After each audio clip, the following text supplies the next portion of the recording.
Hello दोस्तों, तो ये कहानी है हमारे हीरो जोंगताई की, जो कि एक डूबते हुए बच्चे को बचाने के लिए खुद ही डूबकर मर गया। किस्मत से जोंगताई की सोल गॉड ऑफ लाइफ से मिलती है, जहां वो अपनी आखिरी सांसें ले रहे थे, इसलिए वो अपनी सारी की सारी पावर जोंगताई को देखकर उसे रीइंकार्नेट कर देते हैं। जोंगताई का रीइंकार्नेशन एक ऐसे इंसान की बॉडी में होता है जो कि बहुत ही ज्यादा कमीना था। उसकी प्यारी सी वाइफ को छोड़कर बाकी सब लोग ही उससे नफरत करते थे। जोंगताई उस प्यारी सी लड़की का इतना सारा प्यार देखकर खुद से वादा करता है कि आज के बाद मैं इसे कोई भी परेशानी होने नहीं दूंगा, बल्कि मैं खुद को साबित करूंगा ताकि ये सब लोग मेरी इज्जत करें। तो इस कहानी की शुरुआत गॉड रेल्म से होती है, जहां पर God of life and God of death एक दूसरे से फाइट कर रहे थे। इन दोनों के दरमियान होने वाली ये जंग काफी ज्यादा खतरनाक लग रही थी। लेकिन दोस्तों, आप लोग यही सोच रहे होंगे कि आखिर ये दोनों आपस में फाइट क्यों कर रहे हैं। तो मैं आप लोगों को बता दूं कि गॉड ऑफ लाइफ ने रीइंकार्नेशन सिस्टम क्रिएट किया ताकि कोई भी इंसान मरने के बाद दोबारा से जन्म ले सके, जबकि दूसरी तरफ गॉड ऑफ डेथ ऐसा नहीं चाहता था। उसका मानना था कि एक चीज को मरने के बाद हमेशा हमेशा के लिए खत्म हो जाना चाहिए। इसलिए इन दोनों के दरमियान ये घमासान युद्ध हो रहा था, जहां पर गॉड ऑफ डेथ गुस्से में आते हुए अपने एक पावरफुल फॉर्मेशन को एक्टिवेट कर लेते हैं, जिसका इस्तेमाल करके वो थाउजेंड्स ऑफ स्वॉर्ड से गॉड ऑफ लाइफ पर हमला कर देता है। गॉड ऑफ लाइफ इस अटैक से खुद को बचाते हुए कहता है कि बस बहुत हुआ, अब मैं इस जंग को खत्म करने वाला हूँ, जिसके लिए वो वहां पर अपने डुअल ड्रैगन्स को समन कर लेते हैं। उनके ये ड्रैगन्स बहुत ही ज्यादा पावरफुल थे, जिसके बारे में गॉड ऑफ डेथ भी अच्छे से जानता था, इसलिए वो भी अपनी फाइनल फॉर्मेशन एक्टिवेट कर लेते हैं, जिसके अंदर से एक डिवाइन स्वॉर्ड सीधा इन्हीं ड्रैगन्स की तरफ आ रही थी। दोनों अटैक के एक दूसरे से टकराने की वजह से वहां पर एक बहुत बड़ा एनर्जी ब्लास्ट हो जाता है, जिसके वेव से टकराकर गॉड ऑफ डेथ की तो वहीं पर मौत हो गई थी। जबकि गॉड ऑफ लाइफ भी अपनी आखिरी सांसें ले रहे थे। वो अपने मैजिकल बॉल की तरफ देखते हुए कहते हैं कि क्या मेरे पास इतनी एनर्जी बची है कि मैं दोबारा से खुद को रीइंकार्नेट कर सकूं। पर अपनी एनर्जी चेक करने के बाद उन्हें मालूम होता है कि नहीं, ये एनर्जी तो कम है, मैं इसका इस्तेमाल करके रीइंकार्नेट नहीं हो सकता, यानी आज के दिन मेरी लेगेसी यहीं पर खत्म होने वाली है। वो अभी ये सब सोच रहे थे, तभी अचानक उन्हें वहां पर उड़ती हुई एक सोल दिखाई देती है, जिसे देखकर गॉड ऑफ लाइफ काफी ज्यादा हैरान हो गए थे। वो फौरन से जाकर उस सोल को ह्यूमन बॉडी में लाते हुए कहते हैं कि जोंगताई, तुम आखिर यहाँ पर क्या कर रहे हो।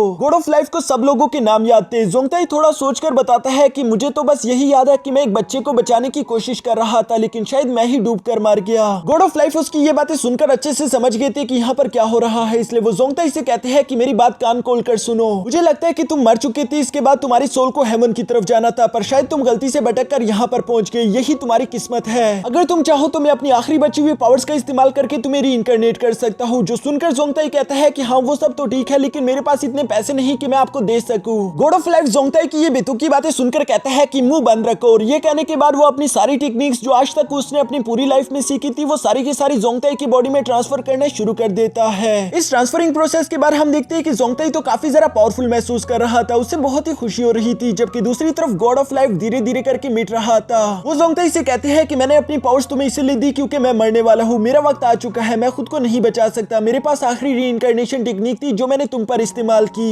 इसलिए मुझे निराश मत करना। ये कहने के बाद गॉड ऑफ लाइफ अपने फायर ड्रैगन को जोंगताई की बॉडी में ट्रांसफर कर देते हैं ताकि वो रीइंकार्नेट हो सके। इसके बाद हमें नीचे अर्थ का सीन दिखाया जाता है, जहां जोंगताई की सोल एक रूम में इंटर हो गई थी। जोंगताई जैसे ही अपनी आंखें खोलता है, उसके सामने एक लड़की बैठी हुई है। जोंगताई इससे पहले कि यहाँ पर होने वाली कोई भी चीज समझ पाता, तभी अचानक मेन दरवाजा ओपन होता है, जहाँ पर जोंगताई का फादर इन लॉ पहुंच चुका था। वो जोंगताई को एक पराई लड़की के साथ देखकर गुस्सा होते हुए कहता है कि आज तुम्हारी मेरी बेटी के साथ शादी है, और उसके बावजूद तुम एक दूसरी लड़की के साथ अफेयर चला रहे हो। जोंगताई बेचारा यहाँ पर इससे पहले कि कुछ भी कह पाता, तभी अचानक वो साथ बैठी हुई लड़की एक्टिंग करना शुरू कर देती है, जो कि जोंगताई से कह रही थी कि तुमने मेरे साथ अच्छा नहीं किया। जोंगताई का फादर इन लॉ ये सुनकर और भी जरा गुस्से में जोंगताई की पिटाई लगाना शुरू कर देता है, जबकि दूसरी तरफ जोंगताई बेचारा तो कहता रह गया कि मैंने कुछ नहीं किया, लेकिन उसकी बात कौन ही सुने। वो लोग यूं ही जोंगताई की पिटाई करते करते उसे मैरिज हॉल के बाहर ले आते हैं, जहाँ पर लोग दूल्हे को यूं पिटता हुआ देखकर हैरान होते हुए कह रहे थे कि आखिर दूल्हे की पिटाई क्यों हो रही है। जिस पर पास में ही खड़ा एक लड़का कहता है कि मैंने तो सुना है कि वुज़ो एक बहुत ही बड़ा कमीना इंसान है, अपनी शादी के रात भी ये एक पराई लड़की के साथ सो रहा था। ये जानकर तो वहाँ पर मौजूद सब लोग इस जोंगताई को बुरा भला कह रहे थे। जोंगताई उन्हें समझाने की कोशिश कर रहा था, पर कोई उसकी बात नहीं सुनता। तभी अचानक वो सब लोग एक साथ कहते हैं कि ये देखो, दुल्हन भी यहाँ पर आ गई। जो सुनकर जोंगताई उन सब लोगों को साइड पर हटाते हुए कहता है कि मुझे भी देखने दो कि मेरी दुल्हन कितनी खूबसूरत है। उसके ये कहते साथ ही वहाँ पर हम एक लड़की को देखते हैं, जो कि कैट वॉक करते हुए सीधा जोंगताई की तरफ आ रही थी। वो लड़की इतनी ज्यादा खूबसूरत थी कि जोंगताई को तो हार्ट अटैक आ जाता है। वो चिल्लाते हुए कहता है कि नहीं, मैं इस लड़की से शादी नहीं करने वाला। ये कहते हुए वो वहाँ से भागना चाहता था, पर कोई भी जोंगताई को भागने नहीं देता। तभी अचानक हमें जानने को मिलता है कि वो लड़की जोंगताई की वाइफ नहीं थी, बल्कि उन लड़कियों के पीछे एक और लड़की आ रही है, जो कि बहुत ही ज्यादा खूबसूरत है। उसके चलने का अंदाज, उसका चेहरा, उसके होंठ, सब चीजें बहुत ही ज्यादा खूबसूरत है। जोंगताई भी उसे देखकर हैरान हो गया था। उसे तो यकीन ही नहीं आ रहा था कि आखिर ये एक परी इंसान इंसानों की दुनिया में क्या कर रही है। दूसरी तरफ वो खूबसूरत लड़की जिसका नाम किनमोई है, उसे जोंगताई के अफेयर के बारे में मालूम हो चुका था, इसलिए यहाँ पर मौजूद लोग सोच रहे थे कि अब जोंगताई की पिटाई होने वाली है। दोस्तों यहाँ पर आप लोगों को थोड़ी चीजें कंफ्यूज कर रही होगी, तो मैं आप लोगों को बता देना चाहता हूँ कि जोंगताई की सोल ने असल में किसी और की बॉडी में जन्म लिया है, जिसका अपना नाम वुजाओ था, और किनमोई भी वुजाओ की बीवी थी। वुजाओ यकीनन एक बहुत ही ज्यादा कमीना इंसान है, जो कि अपनी शादी के रात भी किसी और लड़की के साथ सो रहा था, पर जोंगताई तो वो इंसान नहीं। इसलिए जोंगताई अपने घुटनों के बल बैठकर किनमोई से कहता है कि मैं तुम्हें समझा सकता हूँ, मेरी बात पर यकीन करो कि मैंने ऐसा कुछ नहीं किया। जहाँ सब लोग समझ रहे थे कि किनमोई अभी उसे थप्पड़ मारेगी, लेकिन ऐसा होता नहीं। किनमोई उसे बहुत ही ज्यादा प्यार से कहती है कि कोई बात नहीं, मैं समझ सकती हूँ, मुझे तुम पर पूरा भरोसा है। ये कहने के बाद वो जोंगताई को हाथ से पकड़कर घर लेकर जाना शुरू कर देती है, जो देखकर जोंगताई और वहाँ पर मौजूद सारे लोग काफी ज्यादा हैरान थे। जोंगताई अपने मन में कहता है कि मुझे यकीन नहीं आ रहा, ये लड़की इतनी ज्यादा खूबसूरत और इतनी अच्छी है, इसके बावजूद भी इसका हस्बैंड वुजाओ इतना कमीना था कि वो किसी और लड़की के साथ अफेयर चला रहा है। साथ ही जोंगताई खुद से वादा करता है कि आज के बाद वो इस लड़की का बहुत ख्याल रखेगा, वो इसके लिए कुछ भी करेगा ताकि वो इसकी नजरों में खुद की इज्जत बना सके। यहाँ जोंगताई अभी ये सब सोच ही रहा था, तभी अचानक उसके सामने जी फैमिली के कुछ बुली आ जाते हैं, जिनके लीडर का नाम ली शेन था। वो यहाँ पर जोंगताई को जाने से पहले फाइट के लिए चैलेंज कर देते हैं। वो उससे कहते हैं कि जोंगताई क्यों ना हम दोनों के बीच एक फाइट चैलेंज हो, जिसको अगर तुम जीत गए तो मैं तुम्हें बहुत सारे पैसे दूंगा, लेकिन अगर तुम हार गए तो तुम्हें अपनी बीवी यानी किनमोई को मेरे भाई के हवाले करना होगा। किनमोई ये सुनकर थोड़ा सा परेशान हो गई थी, जिसके चेहरे को देखकर ऐसा लग रहा था कि वुजाओ एक बहुत ही कमीना इंसान है, जो कि अगर यहाँ पर होता तो वो अपनी बीवी को जरूर दांव पर लगा देता, उसे पैसों से बहुत ही प्यार है। लेकिन दूसरी तरफ जोंगताई तो ऐसा नहीं था, इसलिए वो उसे मना करते हुए कहता है कि नहीं, मैं अपनी बीवी को शर्त पर नहीं लगा सकता, जो सुनकर तो किनमोई को शौक लगता है। जबकि दूसरी तरफ जोंगताई उसे लेकर यहाँ से जाने वाला था, लेकिन तभी अचानक जीशन किनमोई के बारे में बुरा भला कहना शुरू कर देता है, जो बातें जोंगताई को बिल्कुल भी अच्छी नहीं लगती। इसलिए वो गुस्से के साथ यहाँ पर अपना पैर मारते हुए उससे कहता है कि मुझे तुम्हारी शर्त मंजूर है, मैं सिर्फ इस फाइट को तुमसे लड़ूंगा ताकि मैं तुम्हारी जान ले सकूं, क्योंकि कोई भी इंसान जो कि मेरी वाइफ के बारे में बुरा भला कहेगा, मैं उसे जिंदा रहने नहीं दे सकता। जोंगताई का ऐसा एटीट्यूड देखकर तो वो तीनों पुलिस भी काफी घबरा चुके थे। जबकि दूसरी तरफ जोंगताई किनमोई का हाथ पकड़कर उसे कहता है कि चलो हम चलते हैं। किनमोई को यहाँ पहली दफा जोंगताई पर बहुत ही ज्यादा प्यार आ रहा था, क्योंकि आज से पहले जोंगताई ने कभी भी उसके लिए ऐसा कुछ नहीं किया। इसके बाद हमें नेक्स्ट डे किन मेंशन का सीन दिखाया जाता है, जहाँ पर किनमोई का फादर जोंगताई पर काफी ज्यादा गुस्सा हो रहा था। वो जोंगताई को डांटते हुए कहता है कि तुम हमारी फैमिली के काबिल नहीं, तुम मेरी बेटी के काबिल नहीं, आखिर तुमने ये सब क्यों कर दिया, तुमने मुझे डिसअपॉइंट करने की सारी हदें पार कर दी है। यहाँ पर किनमोई अपने फादर को शांत कराने की कोशिश कर रही थी, लेकिन उसका फादर शांत होने का नाम ही नहीं ले रहा था। जोंगताई बेचारा तो कंफ्यूज था कि आखिर यहाँ पर हो क्या रहा है। वो अपने फादर इन लॉ को समझाने की कोशिश करता है कि अब मैं बदल चुका हूँ, यकीनन सब कुछ ठीक हो जाएगा, मैं बहुत मेहनत करूंगा। लेकिन उसका फादर उसे डांटते हुए कहता है कि हाँ बिल्कुल वैसे ही मेहनत करोगे जैसे तुमने हमारे वेपन्स को बेचकर उसकी शराब पी ली थी। किनमोई भी यहाँ पर थोड़ी सी नाराज लग रही थी, इसलिए जोंगताई उसे समझाने की कोशिश करते हुए कहता है कि जरा सोच कर तो देखो, अगर हमने उसे हरा दिया तो मुझे बहुत सारे पैसे मिलेंगे, जिसे हम लोग अपने लिए इस्तेमाल कर सकते हैं। लेकिन दूसरी तरफ किनमोई उसे डांटते हुए कहती है कि ये जिंदगी है, कोई मजाक नहीं, अगर उस फाइट के दौरान तुम्हें कुछ भी हो गया तो मैं कभी भी खुद को माफ नहीं कर पाऊंगी। यहाँ पर जोंगताई को जानने को मिलता है कि किनमोई खुद के लिए परेशान नहीं बल्कि उसके लिए परेशान है। ये देखकर तो जोंगताई को अपनी बीवी पर बहुत ही ज्यादा प्यार आ रहा था, लेकिन इससे पहले कि जोंगताई उससे थोड़ा सा भी रोमांस कर पाता, उसका फादर इन लॉ बीच में आते उसकी तशरीफ पर लाठी मारते हुए कहता है कि यहाँ से जल्दी जाकर अपनी प्रैक्टिस करो। जो मार खाने के बाद जोंगताई भी यहाँ से बिजली की तेजी के साथ भाग जाता है। इसके बाद हम किन पैट्रिक को देखते हैं, जो कि काफी ज्यादा निराश लग रहा था। वो यहाँ पर अपनी बेटी से माफी मांग रहा था कि मैंने तुम्हारी शादी वुजाओ जैसे निकम्मे इंसान से करा दी, अगर इसका फादर मेरा दोस्त ना होता तो मैं कभी भी ऐसा नहीं करता। हमारी किन फैमिली का कारोबार है वेपन्स को सेल करना, लेकिन इस कमीने ने तो हमारे सारे वेपन्स को बेचकर उसकी शराब पी ली। जिस पर एक बार फिर से किनमोई अपने हस्बैंड को बचाने के लिए अपने फादर को शांत कराते हुए कहती है कि फादर शांत हो जाइए, वैसे भी अब हमारा कारोबार तो डूब ही चुका है, गुस्सा करने से कोई फायदा नहीं होगा। अभी तो बस मुझे इसी बात की फिक्र हो रही है कि जोंगताई फाइट के दौरान किस वेपन का इस्तेमाल करेगा, हम लोगों के पास कोई अच्छा हथियार भी तो नहीं है। यहाँ पर ये दोनों भी इसी तरह की बातें कर ही रहे थे, तभी अचानक इनका एक सर्वेंट बड़ी तेजी से भागता हुआ यहाँ किन पैट्रिक के पास आ गया था, जो कि इन्हें बताता है कि जी फैमिली के लोगों ने हमारे घर के दरवाजे के सामने अपनी दुकान खोल ली। ये सुनकर किन पैट्रिक जैसे ही वहाँ पर आकर देखते हैं तो उन्हें देखने को मिलता है कि मास्टर ज़ेन ने वहाँ पर अपनी वेपन्स की दुकान खोल ली है, जिनके वेपन्स तो काफी ज्यादा स्ट्रॉन्ग थे, इसलिए लोग उन्हीं वेपन्स को खरीदने की कोशिश करते हैं, जिसकी वजह से किन फैमिली के वेपन्स का कारोबार तो और भी ज्यादा खराब हो जाएगा। वो भी इसी परेशानी में यहाँ से जाने वाले थे, तभी अचानक वहाँ पर मास्टर ज़ेन भी अपने साथी को लेकर इन्हीं की छत पर आ जाता है, जहाँ वो किन पैट्रिक को ताना मारते हुए कह रहे थे कि अभी तुम्हें अपने कारोबार को बंद कर देना चाहिए, क्योंकि तुम्हारे पास इतने ज्यादा स्ट्रॉन्ग वेपन्स नहीं कि वो हमारे पावरफुल वेपन्स का मुकाबला कर सके। बाकी के लोग भी किन फैमिली की ये बेइज्जती सुन रहे थे, जिस पर किन किन पैट्रिक कहता है कि तुम्हें मालूम नहीं लेकिन हमारे पास भी काफी स्ट्रॉन्ग सोर्स मौजूद है। जो सुनकर मास्टर ज़ेन उन्हें पंसाने के लिए कहते हैं फिर क्यों ना तुम लोगों के वेपन्स के दरमियान और हमारे वेपन्स के दरमियान एक कंपटीशन हो जाए, जिसके भी वेपन ज्यादा स्ट्रॉन्ग होंगे वही इस मार्केट पर राज करेगा।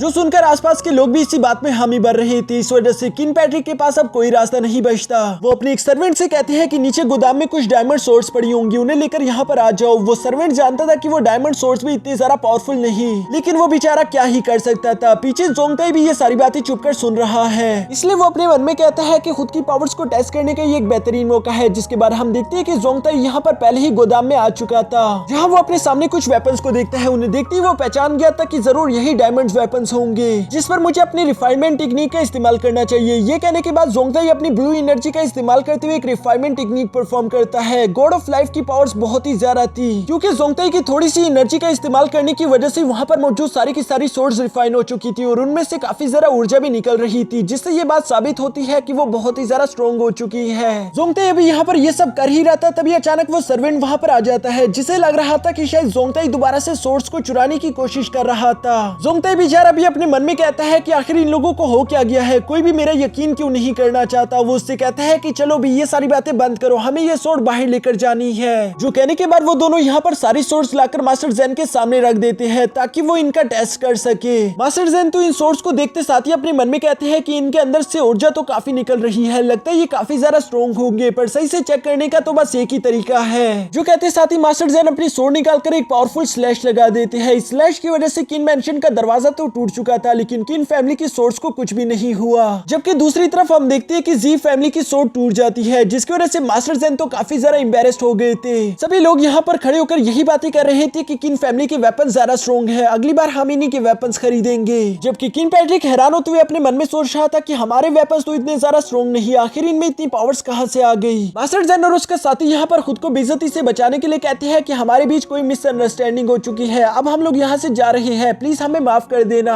जबकि जोंगताई इन लोगों को यहाँ से इतनी आसानी के साथ कैसे जाने दे सकता था, इसलिए वो फौरन इन लोगों के सामने आकर खड़ा हो जाता है। जो देखकर मास्टर ज़ेन उससे कहते हैं कि लड़के आखिर तुम मेरे सामने क्यों आ गए। जिस पर जोंगताई कहता है कि तुम लोग यहाँ पर आए, तुम लोगों ने वेपन्स चेक किए, इसमें कोई बड़ी बात नहीं, लेकिन तुम लोगों ने हमारे किन मैंशन का दरवाजा तोड़ दिया, जिसका हर्जाना तुम्हें भरना होगा। मास्टर ज़ेन अपने मन में सोच रहे थे कि आखिर एक दरवाजे की कितनी कीमत हो सकती है, इसलिए वो हंसते हुए कहते हैं कि लड़के तुम बस अपनी कीमत बोलो, हम तुम्हें फौरन दे देंगे। जो सुनकर जोंगताई एक्टिंग करते हुए कहते हैं कि क्या तुम्हें मालूम भी है कि हमारा ये दरवाजा फीनिक्स वुड से बना हुआ था, ये बहुत ही ज्यादा कीमती है, इसलिए तुम लोगों को 10,000 टेल कॉइंस देने होंगे। ये कीमत तो मास्टर ज़ेन के लिए बहुत ही ज्यादा थी, इसलिए वो गुस्सा होते हुए कहते हैं कि लड़के आखिर तुम्हारी हिम्मत कैसे हुई, तुम हमें लूटने की कोशिश कर रहे हो, आखिर तुमने खुद को समझ कर क्या रखा हुआ है, तुम बस किन फैमिली के कुत्ते हो। ये कहते हुए वो जोंगताई की बेइज्जती कर रहा था, जो बात किन पैट्रिक को अच्छी नहीं लगती, इसलिए वो अपनी एनर्जी एक्टिवेट करते हुए कहता है कि मत भूलो कि तुम लोग किन मैंशन में खड़े हो, अगर तुम लोगों ने यहाँ पर मेरी फैमिली की बेइज्जती की, मैं तुम लोगों को जान से मार दूंगा। मास्टर ज़ेन का साथी उन्हें समझाते हुए कहता है कि ये फाइट करने का अच्छा वक्त नहीं, इसलिए ये लोग जो कीमत बोल रहे हैं हमें इन्हें दे देनी चाहिए। मास्टर ज़ेन ना चाहते हुए भी इस बात के लिए एग्री हो गई थी, जिसके बाद हम देखते हैं कि ये दोनों ही अपने पास से 5,000 टेल कॉइंस निकालकर जोंगताई को देने की कोशिश करते हैं। जो देखकर जोंगताई अपने मन में कहता है कि 10,000 टेल कॉइंस इन्हें देने में जरा से भी दुख नहीं हो रहा, लगता है मैंने गलत कीमत लगा दी, इसलिए वो दोबारा से एक्टिंग करना शुरू कर देता है। वो इनसे कहते हैं कि आखिर तुम दोनों ये क्या कर रहे हो, जिस पर वो बताते हैं कि तुम्हें 10,000 टेल कॉइंस दे रहे हैं। जोंगताई उनसे कहते हैं कि शायद तुम लोगों ने मेरी बात को गलत समझ लिया, तुम दोनों को ही 10,000 टेल कॉइंस देने होंगे, यानी कि टोटल मिलाकर 20,000 टेल कॉइंस। मास्टर ज़ेन को ये सुनकर एक बड़ा सा शौक लगता है, जो देखकर किन मोई तो हंस रही थी, लेकिन दूसरी तरफ अब उन लोगों के पास कोई रास्ता भी नहीं था, इसलिए वो लोग मजबूर होकर यहाँ 20,000 टेल कॉइंस देकर चले जाते हैं। जोंगताई वो 20,000 टेल कॉइंस लाकर यहाँ किन पैट्रिक को दे देता है, जबकि साथ ही साथ वो अपने मन में सोच रहा था कि अब किन पैट्रिक मेरी तारीफ करेगा,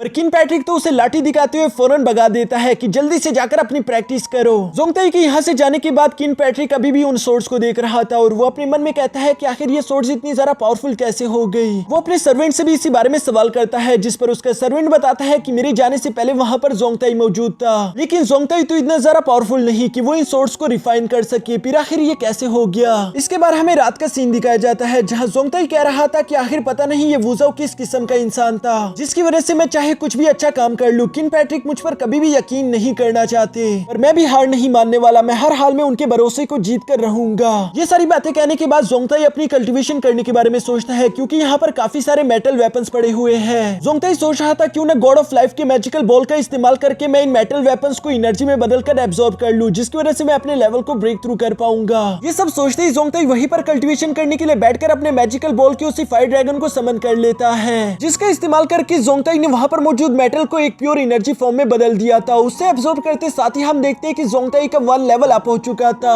जोंगताई को तो इस बात का यकीन नहीं आता। इसके बाद हम देखते हैं कि जोंगताई वहां पर मौजूद बाकी की भी मेटल वेपन का इस्तेमाल करते हुए लगातार पूरी रात कल्टीवेशन करता है। इसके बाद सीन शिफ्ट होकर 2 नशे में डूबे हुए असैसिन्स पर आ जाता है, जिनके सामने ली शेन आ गया था। वो उन दोनों को पैसे देते हुए कहता है कि मैं चाहता हूँ तुम मेरे लिए वुज़ो को जान से मार दो। जो सुनकर वो दोनों नशेई असैसिन कहते हैं कि क्या तुम्हें मालूम नहीं कि वुज़ो हमारा दोस्त है। जिस पर ली शेन हंसते हुए कहता है कि मुझे ये बात अच्छे से मालूम है और मैं ये भी जानता हूँ कि तुम लोग पैसे के लिए कुछ भी कर सकते हो। जिस पर वो असैसिन एक्टिंग करते हुए कहता है कि नहीं, वो हमारा दोस्त है, हम उसकी जान नहीं ले सकते। हाँ, अगर तुम हमारे पैसे बढ़ा दो तब हम कुछ सोच सकते हैं। जो सुनकर ली शेन हंसते हुए कहता है ठीक है, उसे मारने के बाद मेरे पास आ जाना, मैं तुम्हें 500 टेल कॉइंस और भी दे दूंगा। इसके बाद सीन शिफ्ट होकर वापस से जोंगताई पर आ जाता है, जिसने अपनी कल्टीवेशन पूरी कर ली थी। वो खुद से कहता है कि मैं काफी ज्यादा स्ट्रॉन्ग महसूस कर रहा हूँ। ऐसा लगता है कि मैंने अपने ब्लड एनर्जी लेवल 6 को भी पार कर लिया, लेकिन एग्जैक्ट लेवल को पहचान पाना भी के लिए मेरे लिए मुश्किल है। जोंगताई अभी ये सब सोच ही रहा था, तभी अचानक वो दोनों असैसिन यहाँ पर गोदाम का दरवाजा तोड़ते हुए अंदर आकर सीधा जोंगताई पर हमला करना शुरू कर देते हैं, जिन्हें डॉज करते हुए जोंगताई उनकी तरफ देखकर कहता है कि मेरी मेमोरीज के हिसाब से तो तुम दोनों शी सी और शी लैन हो। मुझे तो लगता है कि तुम दोनों मेरे दोस्त थे, फिर आखिर तुम दोनों मुझ पर हमला क्यों कर रहे हो।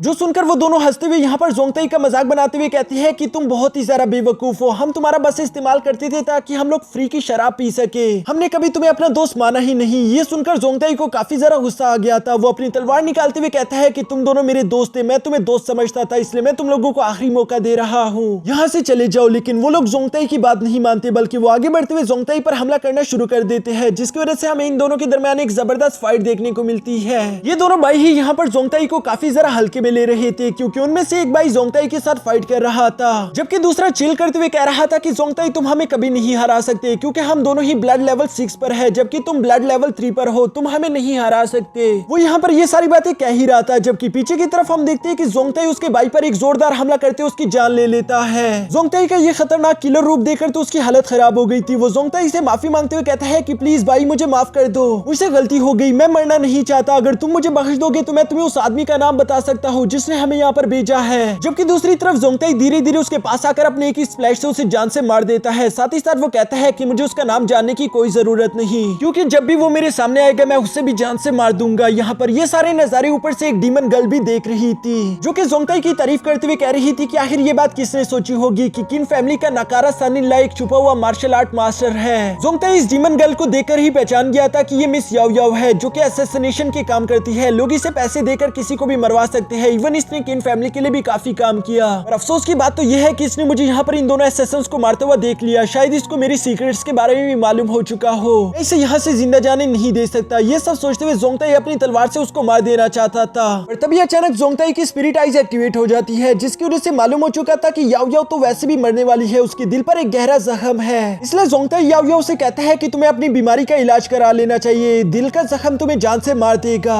मिस याओ याओ तो उसकी ये बात सुनकर काफी ज्यादा हैरान हो गई थी, क्योंकि आज तक उसने कभी भी किसी को अपनी इस बीमारी के बारे में नहीं बताया। वो इस बात को पब्लिक नहीं होने देना चाहती थी, इसलिए वो सोच रही थी कि अब मुझे जोंगताई को मारना होगा। वो भी यहाँ पर ये सब सोच ही रही थी। तभी अचानक जोंगताई कहता है कि मैं वैसे इसका इलाज कर सकता हूँ, जिस पर मिस याओ याओ हैरानगी के साथ रुकते हुए उससे सवाल करती है कि क्या सच में तुम मेरी इस बीमारी का इलाज कर सकते हो, प्लीज मेरा इलाज कर दो। जिस पर जोंगताई उसे कहता है कि मैं तुम्हारा इलाज करूंगा या नहीं, ये इसी बात पर डिपेंड करता है कि तुम्हें मेरी शर्त मंजूर है या नहीं। मिस याओ याओ तो उसकी किसी भी शर्त को मानने के लिए तैयार थी, इवन कि वो उसे अपनी बॉडी भी देने के लिए तैयार थी। वो जोंगताई को यहाँ पर ललचाने की कोशिश करती है, और जोंगताई खुद को संभालते हुए कहता है कि मुझे औरतों में कोई इंटरेस्ट नहीं है, अगर तुम चाहती हो कि मैं तुम्हारा इलाज करूं तो उसके लिए तुम्हें मुझे 300 टेल कॉइंस देने होंगे। मिस याओ याओ को यह सुनकर यकीन नहीं आ रहा था, क्योंकि वो अपने मन में सोच रही थी कि अगर ये लड़का मुझे 30,000 टेल कॉइंस भी मांगता मैं इसे दे देती। ये इतना बेवकूफ क्यों है, इसे पता नहीं कि ये कितनी बड़ी बीमारी है। मैंने इसका हर जगह इलाज कराने की कोशिश की, लेकिन इसका इलाज कहीं भी पॉसिबल नहीं। जबकि जोंगताई अपने मन में सोच रहा था कि इस बीमारी का इलाज तो मैं कुछ ही नीडल से कर सकता हूँ। ये लड़की बहुत ही ज्यादा बेवकूफ है जो इसके लिए 300 टेल कॉइंस दे रही है।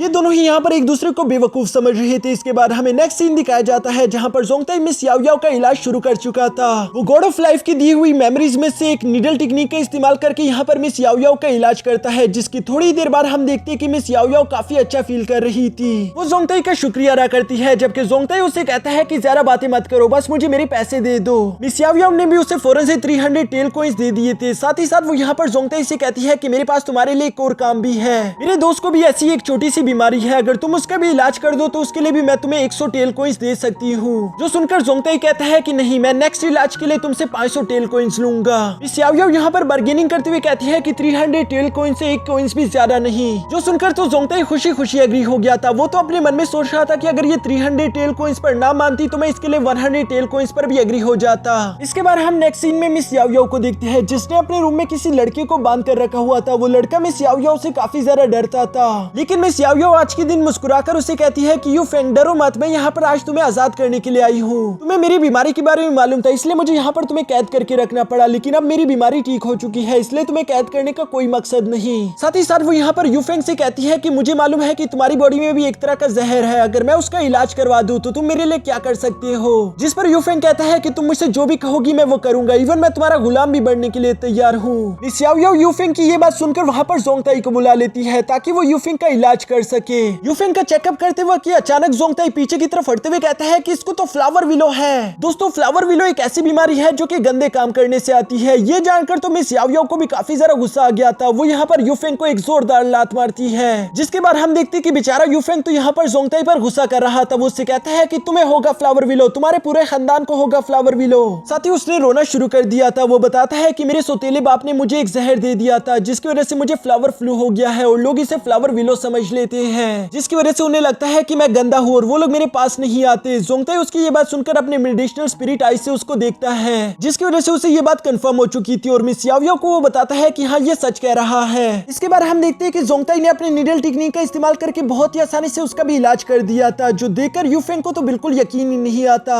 वो अपने मन में कहता है कि जरूर ये लड़का बहुत ही ज्यादा जीनियस है, मुझे इसके साथ अपनी दोस्ती को और ज्यादा बढ़ा देना चाहिए क्योंकि ये फ्यूचर में मेरे बहुत काम आएगा। ये सारी बातें सोचते हुए वो जोंगताई से कहता है कि बड़े भाई, क्या तुम मेरे साथ शराब पीना चाहोगे? सारी शराब के पैसे मैं भरूंगा। जोंगताई ये सुनकर काफी ज्यादा हैरान हो गया था, लेकिन उसे इस बात से खुशी ही होगी, इसलिए हम नेक्स्ट सीन में हम देखते हैं कि ये तीनों ही यहाँ पर शराब खाने आ चुके थे, जहाँ ये तीनों मिलकर काफी अच्छा क्वालिटी टाइम स्पेंड कर रहे थे। खाने के साथ साथ वाइन को भी एंजॉय करते हैं। तभी अचानक मिस याओ याओ यहाँ पर जोंगताई से कहती है कि मैंने कुछ सुना था कि तुम ली शेन के साथ एक चैलेंज फाइट करने वाले हो, जिस पर जोंगताई उससे बताता है कि हाँ, ये बात सच है। उसने मेरी वाइफ की बेइज्जती करने की कोशिश की, इसलिए मैं उसके साथ सिर्फ फाइट नहीं बल्कि उसे जान से मार दूंगा। जो सुनकर मिस याओ याओ उसे बताती है कि क्या तुम्हें मालूम नहीं कि Li Shen already blood energy level 7 पर पहुंच गया, जबकि तुम तो अभी ब्लड एनर्जी लेवल 6 पर हो। जोंगताई उसकी ये बात सुनकर कहता है कि तुम्हें फिक्र करने की कोई जरूरत नहीं, मेरे पास कुछ सीक्रेट टेक्निक है जिसका इस्तेमाल करके मैं अपनी कल्टीवेशन लेवल को जल्दी बढ़ा सकता हूँ। ये सब कहने के बाद वो उन लोगों से अलविदा लेकर वापस से अपनी उसी गोदाम में आ गया था, जहाँ पर वो मिस याओ याओ से कमाए हुए 600 टेल्स का इस्तेमाल करता है। क्योंकि ये टेल कोइन सिल्वर से बने होते हैं, इसलिए जोंगताई का फायर ड्रैगन उन्हें एनर्जी ब्लड में बदल देता है, जिन्हें अब्सॉर्ब करके जोंगताई अपनी कल्टीवेशन कर रहा था। बाहर से मिस याओ याओ और यू फेंग भी उसकी कल्टीवेशन मेथड को नोट कर रहे थे, जहाँ उसके गोदाम में से काफी ज्यादा लाइट निकल रही थी। उन्हें तो समझ ही नहीं आ रहा था कि आखिर जोंगताई किस तरह की टेक्निक का इस्तेमाल कर रहा है, जबकि दूसरी तरफ जोंगताई को हम देखते हैं जिसने अपनी हाफ कल्टीवेशन कंप्लीट कर ली थी। वो खुद से कहता है कि मैंने सिर्फ 300 टेल कॉइंस का इस्तेमाल किया और ऑलरेडी मैं ब्लड एनर्जी लेवल 9 पर पहुंच चुका हूँ। मुझे सुबह होने से पहले बाकी के 300 टेल कॉइंस को भी अब्सॉर्ब करना होगा ताकि मैं फाइट के लिए खुद को तैयार कर सकूं। इसके बाद हमें नेक्स्ट डे मॉर्निंग का सीन दिखाया जाता है, जहां पर जी फैमिली और किन फैमिली के दरमियान एक टूर्नामेंट शुरू हो चुका था। इस टूर्नामेंट के दरमियान दोनों ही फैमिली के वॉरियर्स को एक दूसरे के साथ फाइट करनी है और जो भी टूर्नामेंट को जीतेगा वही मार्केट पर पूरे साल राज करेगा। और इस टूर्नामेंट के दौरान हम देखते हैं कि जी फैमिली का ली शेन तो बहुत ही ज्यादा पावरफुल था, उसने किन फैमिली के ऑलरेडी 4 वॉरियर्स को हरा दिया था। यानी कि किन फैमिली अगर एक और राउंड को हारी तो वो लोग इस कंपटीशन से बाहर हो जाएंगे, इसलिए ली शेन और बाकी के सब लोग यहाँ पर किन फैमिली का मजाक बना रहे थे। दूसरी तरफ अब किन फैमिली के पास फाइट करने के लिए कोई अच्छा वॉरियर भी नहीं बचा था, इसलिए किन पैट्रिक सोच रहे थे कि नेक्स्ट फाइट के लिए मुझे ही जाना चाहिए। और तभी अचानक वहाँ पर एक हीरो की एंट्री के साथ जोंगताई आ जाता है, जो कह रहा था कि नेक्स्ट फाइट मैं करूंगा। जोंगताई की इस हीरो वाली एंट्री पर पानी फेरते हुए उसकी फैमिली उसे डांटना शुरू कर देती है कि बेवकूफ, आखिर तुम यहाँ पर क्या कर रहे हो। जबकि किनमोई भी जोंगताई से कहती है कि तुम्हें यहाँ पर नहीं आना चाहिए था, तुम काफी जरा कमजोर हो, तुम इनसे फाइट नहीं कर सकते, यहाँ पर तुम्हारी जान चली जाएगी। जबकि ली शेन भी यहाँ पर जोंगताई के सामने फ्लेक्स करते हुए कह रहा था कि आखिर तुम यहाँ पर आ ही गए, अब मैं तुम्हें जिंदा वापस जाने नहीं दूंगा। जिस पर जोंगताई भी फ्लेक्स करते हुए अपनी सोर्ड निकालकर कहता है कि मैं भी यहाँ पर तुम्हारी जान लेना चाहता हूँ। साथ ही यहाँ पर जोंगताई पहली दफा बहुत ही ज्यादा कॉन्फिडेंस से किनमोई की आंखों में देखकर कहता है कि मुझ पर भरोसा करो। जोंगताई अब यहाँ पर ये सब कह रहा था, जबकि दूसरी तरफ ली शेन एक कॉफिन को उसकी तरफ थ्रो करते हुए कहता है कि ये गिफ्ट मेरी तरफ से तुम्हारी फैमिली के लिए, क्योंकि वो तुम्हारी लाश को यहाँ से लेकर कैसे जाएंगे। इस कॉफिन की वजह से उन लोगों का काम आसान हो जाएगा। जाएगा, जिसे जोंगताई अपने एक ही टांग से रोकते हुए कहता है कि शायद ये कॉफिन तुम्हारे काम आने वाली है। ये कहते साथ ही जोंगताई गुस्से के साथ यहाँ अरीना में जंप करके आ गया था, जो देखकर किन पैट्रिक उसे वापस नीचे आने के लिए कहते हैं। वो उससे कहते हैं कि प्लीज हार मान लो, लेकिन जोंगताई अब हार नहीं मान सकता, क्योंकि शर्त के मुताबिक अगर जोंगताई ने हार मान ली तो किनमोई जी फैमिली की हो जाएगी। ये बात जानते हुए किन पैट्रिक कहते हैं कि हाँ, मुझे ये बात अच्छे से मालूम है, इसलिए मैं किनमोई के बदले अपनी सारी जायदाद देने के लिए तैयार हूँ। तुम बस हार मान लो, मैं किसी भी हाल में तुम्हें खो नहीं सकता। क्योंकि दोस्तों ये एक डेथ बैटल है, इसमें कोई भी इंसान जिंदा इस बैटल से बाहर नहीं निकल सकता। किन पैट्रिक की ये सारी बातें सुनकर जोंगताई काफी ज्यादा इमोशनल हो गया था। वो अपने मन में कहता है कि मेरा फादर इन लॉ बहुत ही अच्छा है। मैंने पास्ट में कितने ज्यादा बुरे काम किए, लेकिन इसके बावजूद भी मेरे फादर इन लॉ पूरी जायदाद देने के लिए तैयार है, सिर्फ मेरी जान बचाने के लिए। ये सारी बातें सोचकर तो जोंगताई और भी ज्यादा मोटिवेट हो गया था। वो अपनी तलवार को आसमान की तरफ उठाते हुए कहता है कि आज के बाद किन फैमिली की इज्जत को कोई भी नुकसान नहीं पहुंचा सकता। जो सुनकर किन पैट्रिक को बहुत ही बुरा लग रहा था। वो सोच रहे थे कि शायद जोंगताई यहाँ पर मारा जाएगा, लेकिन किनमोई अपने फादर से कहती है कि पता नहीं, आज पहली दफा मुझे लग रहा है कि शायद जोंगताई इस कंपटीशन को जीत सकता है। दूसरी तरफ मैदान में हम देखते हैं कि जोंगताई अपनी तलवार लेकर लीशन से कहता है कि वैसे जो तुमने 2 असैसिन मुझे मारने के लिए भेजे थे, मैंने उन दोनों की जान ले ली। जो सुनकर लीशन ने भी अपने दोनों एक्सिस को बाहर निकाल लिया था, और वो जोंगताई से कहता है कि इस बात से कोई फर्क नहीं पड़ता, क्योंकि उनका अधूरा काम मैं पूरा कर दूंगा। ये कहते ही लीशन ने आगे की तरफ बढ़ते हुए जोंगताई पर हमला करना शुरू कर दिया था, जहां जोंगताई लगातार उसके अटैक्स को सिर्फ डॉज कर रहा था। और इसी तरह डॉज करते हुए जोंगताई पीछे हटने की कोशिश करता है, जो देखकर लीशन उसका मजाक बनाते हुए कह रहा था कि डरपोक बिल्ले, क्या हो गया, तुम पीछे क्यों हट रहे। जबकि जोंगताई के दिमाग में तो पहले से एक चाल थी। वो पीछे की तरफ हटते हुए फौरन से वहां पर एक फॉर्मेशन क्रिएट कर देता है, जिसे 10,000 सोर्ड फॉर्मेशन कहते हैं। साथ ही जोंगताई ने इस फॉर्मेशन का इस्तेमाल करते हुए लीशन पर हमला कर दिया था, जिस अटैक की वजह से हम देखते हैं कि लीशन की हालत बहुत ही ज्यादा खराब हो गई थी। लीशन की ऐसी बुरी हालत देखकर जोंगताई अपने मन में कहता है कि अगर इसी टेक्निक को मैंने 2 बार और इस्तेमाल किया तो लीशन हार जाएगा, लेकिन सच बताओ तो मैं इसे इतनी आसानी के साथ हराना नहीं चाहता, क्योंकि अभी तो इसे बहुत सारी चीजों का हिसाब देना है। बाहर की तरफ किनमोई भी यहाँ पर जोंगताई के इतने पावरफुल अटैक्स देखकर काफी ज्यादा इंप्रेस हो गई थी, जबकि जोंगताई भी इस मौके को हाथ से जाने नहीं देता। वो किनमोई की तरफ देखकर उसे आंख मारता है, जिसकी वजह से हमारी प्यारी किनमोई तो ब्लश कर रही थी।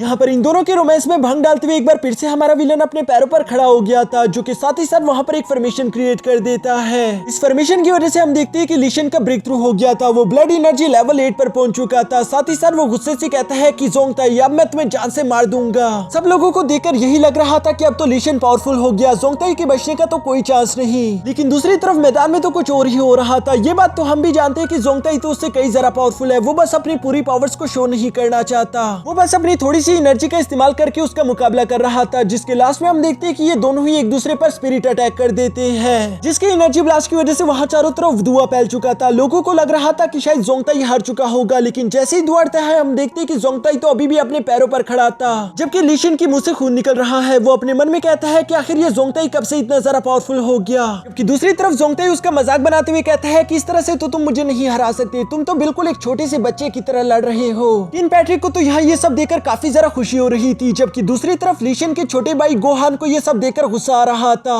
वो काफी ज्यादा गुस्सा होते हुए कहता है कि आखिर ये कमीना जोंगताई कब से ब्लड एनर्जी लेवल 8 पर पहुंच गया। बाकी के यहाँ पर मौजूद ऑडियंस भी जोंगताई की इतनी पावर देखकर काफी ज्यादा इंप्रेस हो गई थी। साथ ही साथ उन्हें लग रहा था कि शायद आज ये पहली दफा हिस्ट्री में किन फैमिली इस टूर्नामेंट को जीतेगी। तभी अचानक मैदान में हम लीशन को देखते हैं, जो कि काफी ज्यादा गुस्से के साथ खड़ा हो गया था। बेशक वो जख्मी है, लेकिन इसके बावजूद भी वो एक डिमोनिक टेक्निक का इस्तेमाल करना शुरू कर देता है, जिसकी वजह से उसके पीछे एक बहुत बड़ी फायर से बनी स्पिरिचुअल बॉडी आ गई थी। वो बिल्कुल लीशन की तरह ही मूव कर रही है। लीशन भी उसका इस्तेमाल करके जोंगताई को मार देना चाहता था, लेकिन जोंगताई उन सारे हमलों से खुद को बचाते हुए गैलरी में पहुंच जाता है, जहां वो कह रहा था कि तुम जैसे बच्चे के साथ खेलकर मुझे अब और मजा नहीं आ रहा, इसलिए मुझे इस फाइट को खत्म करना है। ये कहते साथ ही जोंगताई अपने सोर्ड्स का इस्तेमाल करते उस बीस्ट के एक हाथ को काट देता है, जिसकी वजह से वो फायर बीस्ट तो और भी जरा बुकला गया था। साथ ही वो तेजी से जोंगताई पर और ज्यादा हमले करना शुरू कर देता है, जिसे जोंगताई डॉज करते हुए लगातार छतों पर पहुंच रहा था। वो यूं ही ऊंचाई की तरफ जाने की कोशिश करता है, जहां भागते भागते जब जोंगताई एक सही ऊंचाई तक पहुंच गया था तो वो अपनी सोर्ड का इस्तेमाल करते उस फायर बीस्ट पर हमला कर देता है, जिसकी वजह से वहां पर एक बहुत बड़ा एनर्जी ब्लास्ट हो गया था। इस ब्लास्ट के धुएं के हटने के बाद हम देखते हैं कि लीशन की हालत बहुत ही ज्यादा खराब थी, लेकिन अभी भी वो अपने पैरों पर खड़ा था, जहां वो जोंगताई को अभी कुछ बुरा भला कहना ही चाहता था।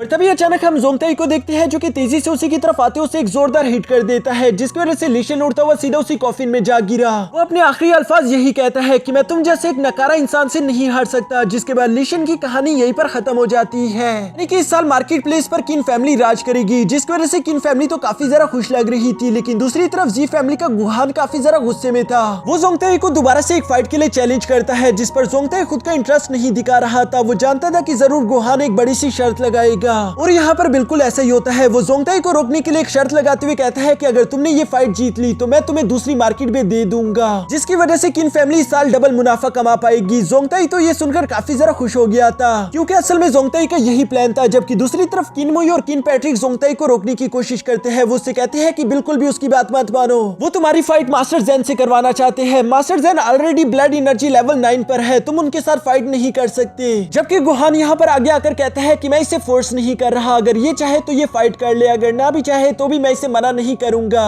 मैं बस समझ जाऊंगा कि जोंगताई डरपोक है और वो अपनी बीवी के पीछे चुप रहा है। जोंगताई उसकी ये बात सुनकर एक्टिंग करते हुए गुस्सा होकर कहता है कि ठीक है, मुझे तुम्हारी ये शर्त मंजूर है, मैं दूसरी फाइट लड़ने के लिए तैयार हूँ। जो देखकर गोहान भी काफी खुश हो गया था। उसे लग रहा था कि अब मास्टर ज़ेन इसे जान से मार देंगे। जबकि साथ ही साथ वो यहाँ पर जोंगताई से कहता है कि चूंकि तुमने मर्दों वाला काम किया, इसलिए मैं तुम्हारा इनाम बढ़ा देना चाहता हूँ। मैं तुम्हें मार्केट के साथ साथ 1000 टेल कॉइंस भी दूंगा अगर तुम इस फाइट को जीत गए। किन मोई को लग रहा था कि शायद जोंगताई जज्बाती हो रहा है, इसलिए वो उसे मना करने की कोशिश कर रही थी कि प्लीज फाइट मत करो, इसमें तुम्हारी जान चली जाएगी। लेकिन जोंगताई एक्टिंग करते हुए कह रहा था कि यहाँ पर कोई भी मेरी इज्जत नहीं करता, इसलिए मैं इस फाइट को लड़ूंगा ताकि मैं खुद के लिए इज्जत कमा सकूं। गोहान को तो यहाँ पर जोंगताई की ये सारी बहादुरी देखकर लग रहा था कि शायद वो बेवकूफ है, क्योंकि इसे मालूम ही नहीं कि ये यहाँ पर मरने वाला है। गोहान यहाँ पर जोंगताई को बेवकूफ समझ रहा था, जबकि असल में तो वो खुद ही जोंगताई की चाल में फंस चुका है। इसके बाद गोहान सीधा यहाँ मास्टर ज़ेन के पास आ गया था, जहाँ वो मास्टर ज़ेन से कहता है कि इस लड़के को आज जान से मार दो। जिस पर मास्टर ज़ेन उससे कहते हैं कि तुम बिल्कुल फिक्र मत करो, क्योंकि इस लड़के के साथ मेरा भी कुछ पुराना हिसाब बाकी है। ये कहने के बाद मास्टर ज़ेन फौरन से जंप करते हुए सीधा अरीना में आ गए थे, जहाँ जोंगताई भी उनके सामने खड़ा था। ये दोनों ही अपनी एनर्जी को अनलीश करते हैं, जहाँ पर हमें मास्टर ज़ेन की एनर्जी पहली दफा देखने को मिलती है और हमें मालूम होता है कि मास्टर ज़ेन तो बहुत ही ज्यादा पावरफुल है। अगर वो चाहते तो वो लास्ट टाइम भी जोंगताई को जान से मार सकते थे। मास्टर ज़ेन यहाँ पर अपने सबसे ज्यादा पावरफुल डिमोनिक टेक्निक का इस्तेमाल करते हैं, जिसकी वजह से उनके हाथों पर डिमोनिक थंडर ग्लव्स आ चुके थे। वो इनका इस्तेमाल करके आज जोंगताई की कहानी खत्म कर देना चाहता था। जबकि दूसरी तरफ जोंगताई भी खुद को तैयार करते हुए सोचता है कि मास्टर ज़ेन बिल्कुल मेरे पावर लेवल के बराबर है, यानी कि इसे हराने के लिए मुझे भी एक पावरफुल फॉर्मेशन का इस्तेमाल करना होगा। जो कहते साथ ही वो अपनी ड्रैगन फॉर्मेशन को एक्टिवेट कर लेते हैं। यहाँ ये दोनों ही अपने पावरफुल अटैक लेकर एक दूसरे से सीधा जाकर टकरा गई थी, जिसकी वजह से वहां पर चारों तरफ एक एनर्जी ब्लास्ट फैल जाता है। इस एनर्जी ब्लास्ट का प्रेशर इतना ज्यादा था कि आसपास की बिल्डिंग्स भी टूट रही थी। जबकि इस ब्लास्ट के इफेक्ट के बाद हम देखते हैं कि किन मोई की आंखों में आंसू आ चुके थे। उसे लग रहा था कि शायद जोंगताई मर चुका होगा, वो इस अटैक को सर्वाइव नहीं कर पाएगा। बाकी के सब लोगों को भी बिल्कुल ऐसे ही लग रहा था। लेकिन जैसे ही दौड़ता है हम देखते हैं कि मास्टर ज़ेन के ग्लव्स अचानक से टूट चुके थे और वो भी नीचे जमीन पर गिर जाते हैं। जोंगताई मास्टर ज़ेन को हराने के बाद पीछे की तरफ मुड़कर कहता है कि मुझे माफ कर देना, मैंने तुम्हें बताया ही नहीं कि मेरा लेवल ब्लड एनर्जी लेवल 9 से ज्यादा बढ़ चुका है। जबकि दूसरी तरफ गोहान को यह सब देखकर यकीन नहीं आता। वो फौरन से अरीना की तरफ जंप करते हुए कहता है कि आखिर ये कैसे हो गया, तुम मास्टर ज़ेन को नहीं हरा सकते, मास्टर ज़ेन तो बहुत ही ज्यादा पावरफुल थे, तुमने जरूर कोई ना कोई चीटिंग की होगी। जोंगताई उसकी ये बात सुनकर कहता है कि मैंने कहा ना कि मेरा पावर लेवल ज्यादा हो चुका है, मुझे बार बार एक बात कहने का शौक नहीं। अब मुझे मेरे 1000 टेल कॉइंस दे दो ताकि मैं यहाँ से जा सकूं। गोहान ना चाहते हुए भी अपने एक सर्वेंट से कहता है कि इसके 1000 टेल इसको लाकर दे दो, जिसे लेने के बाद जोंगताई तो काफी ज्यादा खुश लग रहा था। गोहान को तो यहाँ पर जोंगताई पर काफी ज्यादा गुस्सा आ रहा था। वो तो इसे जिंदा जाने नहीं देना चाहता, लेकिन किन पैट्रिक भी यहाँ पर मौजूद है, इसलिए गोहान फिलहाल कुछ ना कहते हुए अपने साथियों को लेकर वहां से रवाना हो गया था। जबकि साथ ही साथ वो अपने मन में कह रहा था कि जोंगताई तुम्हें मैं जरूर देखूंगा, तुम मुझसे बच नहीं सकते। यहाँ उसके जाने के बाद किन पैट्रिक तो पहली दफा यहाँ जोंगताई की तारीफें कर रहे थे। वो उससे कहते हैं कि मुझे यकीन नहीं आता, तुम तो काफी ज्यादा स्ट्रॉन्ग और बहादुर हो चुके हो, साथ ही तुमने हमारी किन फैमिली के लिए काफी अच्छा काम किया। जोंगताई उनसे कहता है कि हाँ मुझे माफ कर देना, मैंने पास में बहुत बुरे काम किए थे, लेकिन मैं अब आपको यकीन दिलाता हूँ कि मैं सुधर चुका हूँ। जिस पर किन पैट्रिक कहता है कि हाँ मुझे इस बात का यकीन आ गया। साथ ही वो जोंगताई से कहते हैं कि तुमने जो दरवाजे के लिए 20,000 टेल कॉइंस लिए थे वो भी मैंने तुम्हारे लिए बचा के रखे हैं, अब जो कि तुम सुधर चुके हो तो मैं वो तुम्हें दे दूंगा। जिसके बारे में सुनकर जोंगताई अपने मन में सोच रहा था कि 20,000 टेल कॉइंस अगर मैंने वो सारे अब्सॉर्ब कर लिए तो शायद मैं भी इनेट लेवल पर पहुंच जाऊंगा। जोंगताई अभी यहाँ पर ये सब सोच रहा था, तभी अचानक वहाँ पर एपिसोड 1 वाली वही लड़की आ जाती है जिसका नाम जिया सिलिडोन था। वो किन मोई की अच्छी दोस्त भी थी। वो किन मोई से कहती है कि क्या मैं जोंगताई से थोड़ी देर बात कर सकती हूँ, जिस पर किन पैट्रिक जोंगताई से कहते हैं कि इसके साथ जाओ और हो सके तो इससे माफी भी मांगना, क्योंकि तुमने इसके साथ बिल्कुल भी अच्छा नहीं किया। जोंगताई तो जानता था कि मैं बेकसूर हूँ, इसी लड़की ने पिछली बार भी मुझे फंसाने की कोशिश की थी, पर इसके बावजूद भी वो उस लड़की के साथ वहाँ से अकेले आ जाता है। जोंगताई गुस्से के साथ जिया से कहता है कि बोलो तुम्हें मुझसे क्या बात करनी है, जिस पर जिया आगे की तरफ आते हुए कहती है कि क्या मैं पहले जैसी खूबसूरत नहीं, तुम मेरी बॉडी को टच करने की कोशिश नहीं कर रहे, क्या मैं तुम्हें पसंद नहीं आ रही, पहले तो तुम मुझसे बहुत प्यार करते थे। जिस पर जोंगताई गुस्सा होते हुए कहता है कि अपना ये नाटक नाटक बंद करो। उस दिन भी तुमने मुझे फंसाने की कोशिश की थी और मैं जानता हूँ कि तुम ये क्यों कर रही हो, लेकिन अगली बार अगर तुमने ऐसा कुछ किया जिसकी वजह से किनमोई और मेरे ताल्लुकात खराब हो जाए तो याद रखना मैं तुम्हारी जान ले लूंगा। ऐसी धमकी देने के बाद जोंगटाई वहाँ से चला जाता है, जबकि जिया गुस्सा होते हुए कह रही थी कि चाहे कुछ भी हो जाए मैं तुम्हें हर हाल में हासिल करके रहूंगी। इसके बाद नेक्स्ट सीन में हम जोंगटाई को देखते हैं जो कि यहाँ सिटी में आ चुका था। उसका मूड जिया की वजह से काफी जरा खराब था। तभी अचानक रास्ते में उसे यूफेंग मिल जाता है जो कि जोंगटाई से कह रहा था कि ब्रदर तुम्हारा मूड खराब है, क्यों ना हम दोनों मिलकर ब्लू लाइट एरिया चले जहाँ हम लोग मिलकर खाना खाएंगे, साथ ही वहाँ पर बहुत ही खूबसूरत लड़कियां भी होगी। ये कहते हुए वो जोंगटाई को अपने साथ वहाँ पर ले गया था। जोंगटाई तो यहाँ पर सिर्फ खाना खाने के लिए आया हुआ था, जबकि यूफेंग लड़कियों के साथ एंजॉय करता है। जोंगटाई उससे कह रहा था कि मुझे यहाँ पर आना कम करना होगा क्योंकि मैं सुधरना चाहता हूँ। वो भी यहाँ पर ये सब कह ही रहा था, तभी अचानक वहाँ पर उसके फादर इन लॉ आ जाते हैं जो कि काफी जरा गुस्से में लग रहे थे। वो जोंगटाई से कहते हैं कि मुझे लगा था कि तुम सुधर चुके हो, पर जैसे ही मैंने तुम पर भरोसा करना शुरू किया तभी तुम दोबारा से यहाँ पर लड़कियों के साथ मजा करने आ गए। तुम बहुत ही जरा बुरे हो। जोंगटाई तो उन्हें समझाने की कोशिश करना चाहता था, पर उसके फादर लॉ उसकी एक भी बात नहीं सुनते और वो यहाँ पर जोंगटाई की अच्छी सी पिटाई लगा देते हैं। यूफेंग अपने भाई को यूं पीटता हुआ देखकर पहले सोचता है कि क्या अपने भाई की मदद करूं, लेकिन फिर वो सोचता है कि नहीं, अपने खाने पर ध्यान दो, खाना तुम्हारा क्या बिगाड़ सकता है, जबकि उसका फादर इन लॉ तो तुम्हारा हुलिया बिगाड़ देगा। साथ ही साथ वो अपने मन में सोचता है कि इसीलिए मैं शादी नहीं करना चाहता क्योंकि फादर इन लॉ बहुत ही खतरनाक होता है। इसके बाद नेक्स्ट सीन में हम जोंगटाई को गोदाम में देखते हैं जहाँ पर किन पैट्रिक उसे मारता मारता वापस ले आया था। यहाँ आने के बाद जोंगटाई को काफी जरा पछतावा हो रहा था। वो कहता है कि आखिर मैंने क्यों उस बेवकूफ यूफेंग की बात मान ली, इतनी मुश्किल से तो मैंने किन पैट्रिक का भरोसा जीता था। साथ ही साथ वो मुझे 20,000 टेल कॉइंस भी देने वाले थे, लेकिन सब कुछ मेरे हाथ से चला गया। अब मैं अपनी कल्टीवेशन कैसे करूंगा? ये सब सोचते हुए अचानक से उसे 1000 टेल कॉइंस के बारे में याद आ गया था जो कि उसने गुहान से शर्त में जीते थे। इन कॉइंस को अपने पास से निकालते हुए जोंगटाई कहता है क्या हुआ अगर मेरे पास 20,000 टेल कॉइंस नहीं हुए, एटलीस्ट मेरे पास 1000 टेल कॉइंस तो है। मैंने 600 टेल कॉइंस को एब्जॉर्ब करके अपने पावर लेवल को पीक पर पहुंचा दिया था। अगर मैंने इन 1000 टेल कॉइंस को एब्जॉर्ब कर लिया तब तो मेरी पावर और भी ज्यादा बढ़ जाएगी। ये कहने के बाद हम देखते हैं कि जोंगटाई ने वहीं पर बैठकर अपने मैजिकल बॉल का इस्तेमाल करके अपनी कल्टीवेशन को शुरू कर दिया था, लेकिन इस बार हम देखते हैं कि जोंगटाई का फायर ड्रैगन थोड़ी अजीब तरीके से उसका कल्टीवेशन कर रहा था। उसके 1000 एनर्जी ड्रॉप कंबाइन होकर 10 एनर्जी ड्रॉप्स में बदल चुके थे जिनका कलर भी चेंज होकर ब्लू हो गया था। जोंगटाई जैसे उनमें से एक एनर्जी ड्रॉप को एब्जॉर्ब करने की कोशिश करता है तो उसको काफी जरा दर्द होता है। साथ ही साथ उसे महसूस होता है कि ये तो बाकी एनर्जी ड्रॉप से काफी जरा पावरफुल है। इस एक एनर्जी ड्रॉप की वजह से जोंगटाई की पावर्स कई गुना बढ़ चुकी थी, जो देखकर जोंगटाई खुश होते हुए कहता है कि बेशक इससे मुझे काफी जरा पेन हो रहा है, लेकिन ये बात भी सच है कि इसकी वजह से मेरी पावर लेवल काफी तेजी से अपग्रेड हो रहे हैं, तो मुझे हर हाल में इन सबको एब्जॉर्ब करना ही होगा, चाहे फिर इस कल्टीवेशन मेथड में मुझे कितनी ही तकलीफ क्यों न झेलनी पड़े। ये कहने के बाद हम देखते हैं कि जोंगटाई ने अपनी कल्टीवेशन को यूं ही जारी रखा। वो लगातार एक के बाद एक एनर्जी ड्रॉप को एब्जॉर्ब करना शुरू कर देता है, जहां साथ ही साथ वो दर्द से जोरों के साथ चिल्ला भी रहा था। उसकी चीखें बाहर छत पे बैठी हुई यूफेंग और मिस याओ याओ को सुनाई दे रही थी। मिस याओ याओ कहती है कि आखिर ये लड़का है क्या, ये दिन में ही अपनी सीक्रेट टेक्निक का इस्तेमाल करके 3-4 दफा अपना लेवल ब्रेक थ्रू कर लेता है। अगर ऐसे ही चलता रहा तो ये तो बहुत ही ज्यादा स्ट्रॉन्ग हो जाएगा। जबकि यूफेंग तो इस बात से खुश था क्योंकि जितना जोंगटाई ज्यादा ताकतवर होगा उतना ही वो यूफेंग के ज्यादा काम आ पाएगा। यहाँ दूसरी तरफ हम देखते हैं कि जोंगटाई ने अपनी कल्टीवेशन कंप्लीट कर ली थी। उसकी बस लास्ट ही एनर्जी ड्रॉप बची थी जिससे वो अब एब्जॉर्ब नहीं कर सकता क्योंकि उसकी एनर्जी काफी कम हो चुकी है। वो सोच रहा था कि इस लास्ट वाली एनर्जी बॉल को मैं बाद में रिफाइन कर लूंगा, तभी अचानक उसके पेट से आवाज आती है जिस पर जोंगटाई कहता है कि मुझे भूख लगी है। फादर इन लॉ भी कितने जरा अजीब है, उन्होंने मुझे सही से खाना भी खाने नहीं दिया, मुझे अब भूख लगी है। इस टाइम तो कोई रेस्टोरेंट भी ओपन नहीं होगा।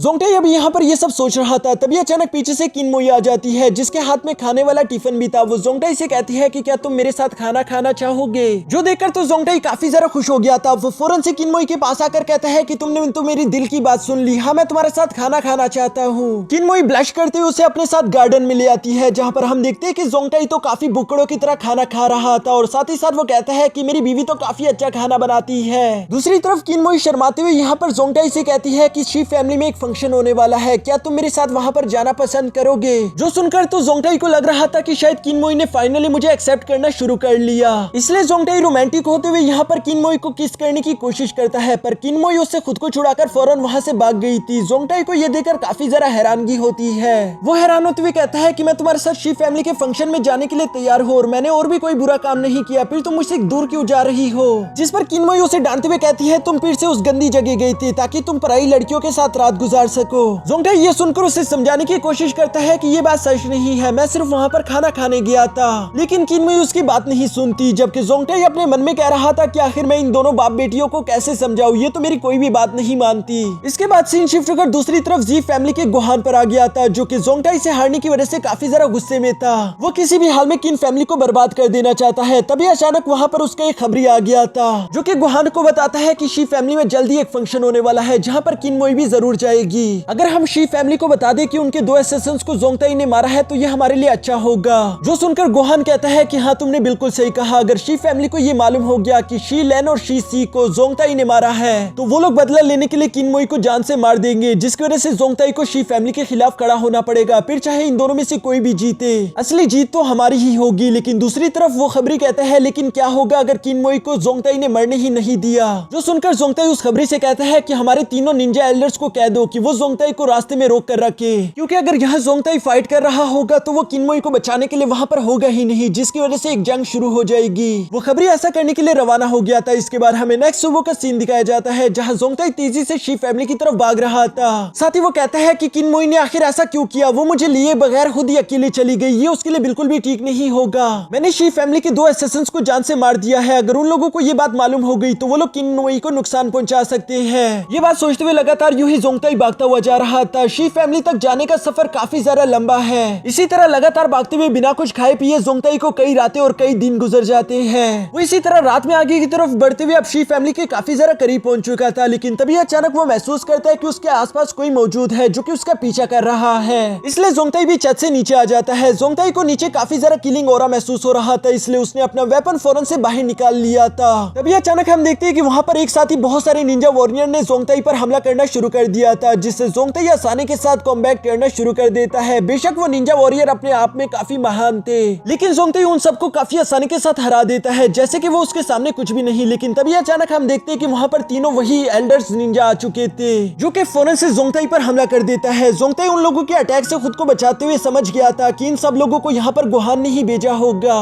ताकि मैं शी फैमिली की उस फंक्शन तक ना पहुँच सकूं। जबकि दूसरी तरफ वो तीनों ग्रेट निंजा यहाँ पर जोंगटाई को देखकर कह रहे थे कि क्या गुहान ने हमें इस बच्चे को मारने के लिए भेजा है, इसे मारना तो काफी ज्यादा आसान काम होगा। जो सुनकर जोंगटाई खुद की तलवार को रेडी करते हुए उनसे कहता है कि अगर तुम लोग आजमाना चाहो तो आजमा सकते हो। जो सुनकर वो तीनों ग्रेट निंजा ही गुस्से में आकर जोंगटाई पर हमला करने के लिए जंप कर देते हैं, और इसी के साथ हमारा सीजन 1 कंप्लीट हो जाता है। दोस्तों, इसका सीजन 2 भी मैंने एक्सप्लेन करके अपने सेकंड चैनल पर अपलोड कर दिया, जिसका लिंक मैंने नीचे डिस्क्रिप्शन में दे दिया है, तो उसे भी जाकर चेकआउट कर लो। और बाकी के सीजन भी मैं वहीं पर अपलोड करने वाला